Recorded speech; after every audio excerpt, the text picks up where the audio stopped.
she dared to address me so that she could boast to David that I had spoken to her. I was in the Kensington Gardens, and she asked, would I tell her the time, please?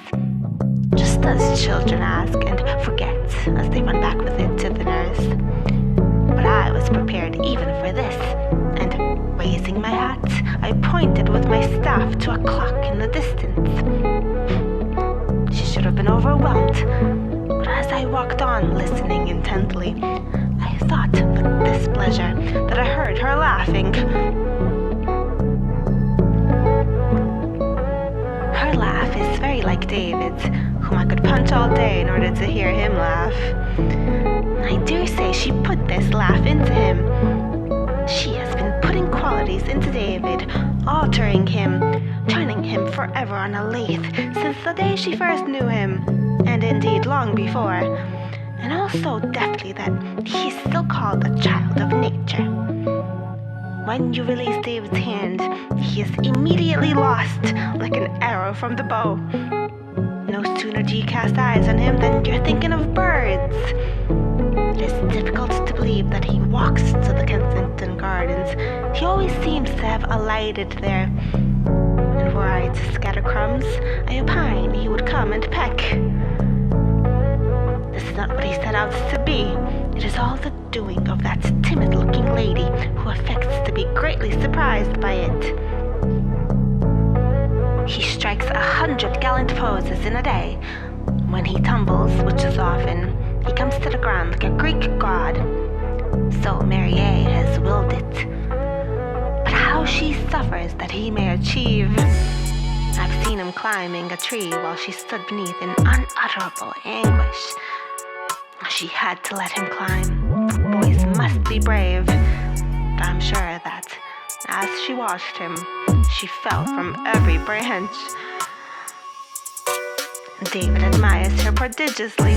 He thinks her so good that she will be able to get him into heaven, however naughty he is. Otherwise, he would trespass less lightheartedly. Perhaps she has discovered this, for as I learned from him, she warned him lately that she's not such a dear as he thinks her.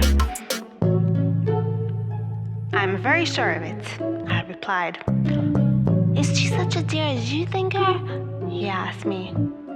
Heaven help her, I said, if she be not dearer than that. Heaven help all mothers if they be not really dears, for their boy will certainly know it in that strange short hour of the day when every mother stands revealed before her little son. That dread hour takes between 6 and 7. When children go to bed later, the revelation has ceased to come. He is locked in for the night now and lies quietly there, madam, with great, mysterious eyes fixed upon his mother. He is summing up your day. Nothing in the revelations that kept you together and yet apart in playtime can save you now. You two are of no age. No experience of life separates you. It is the boy's hour, and you have come up for judgment. Have I done well today, my son? You've got to say it, and nothing may you hide from him. He knows all. How like your voice has grown to his, but more tremulous, and both so solemn, so unlike the voice of either of you by day. You were a little unjust to me today about the apple, were you not, mother? Stand there, woman, by the foot of the bed and cross your hands and answer him. Yes, my son, I was. I thought, but what you thought will not affect the verdict. Was it fair, mother, to say that I could stay out till 6 and then pretend it was 6 before it was quite 6? No, it was very unfair. I thought, would it have been a lie if I had said it was quite 6? Oh, my son, I shall never tell you a lie again. No, mother, please don't. My boy, have I done well today on the whole? Suppose you were unable to say yes. These are the merest Piccadillys, you may say. Is it then a little thing to be false to the agreement you signed when you got the boy? There are mothers who avoid their children in that hour, but this will not save them. Why is it that so many women are afraid to be left alone with their thoughts between 6 and 7? I'm not asking this of you, Mary. I believe that when you close David's door softly, there is a gladness in your eyes, and the awe of one who knows that the God to whom little boys say their prayers has a face very like their mother's.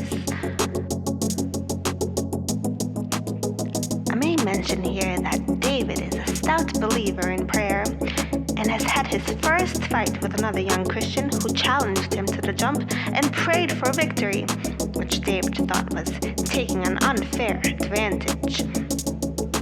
So, Mary's 26, I say, David. She's getting on. Tell her that I'm coming in to kiss her when she's 52. He told her, and I understand that she pretended to be indignant. When I passed her in the street now, she pouts, clearly preparing for our meeting. She's also said, I learn, that I should not think so much of her when she's 52, meaning that she will not be so pretty then. So little does the sex know of beauty. Surely a spirited old lady may be the prettiest sight in the world. For my part, I confess that it is they and not the young ones who have ever been my undoing. Just as I was about to fall in love, I suddenly found that I preferred the mother. Indeed, I cannot see a likely young creature without impatiently considering her chances for, say, 52. Oh, you mysterious girls, when you're 52, we shall find you out. You must come out into the open then. If the mouth has fallen sourly, yours the blame. All the meannesses your youth concealed have been gathering in your face. But the pretty thoughts and sweet ways and dear forgotten kindnesses linger there also, to bloom in your twilight like evening primroses.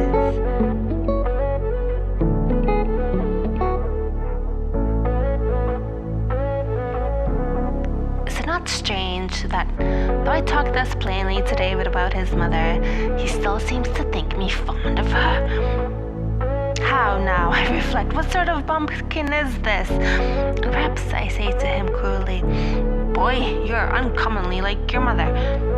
To which David, is that why you're so kind to me? I suppose I am kind to him, but if so, it's not for love of his mother, but because he sometimes calls me father. On my honor as a soldier, there's nothing more in it than that. I must not let him know this, for it would make him conscious and so break the spell that binds him and me together. Oftenest I am but Captain W to him, and for the best of reasons. He addresses me as father when he is in a hurry only, and never have I dared ask him to use the name. He says, "Come, father," with an accursed beautiful carelessness. So let it be, David, for a little while longer.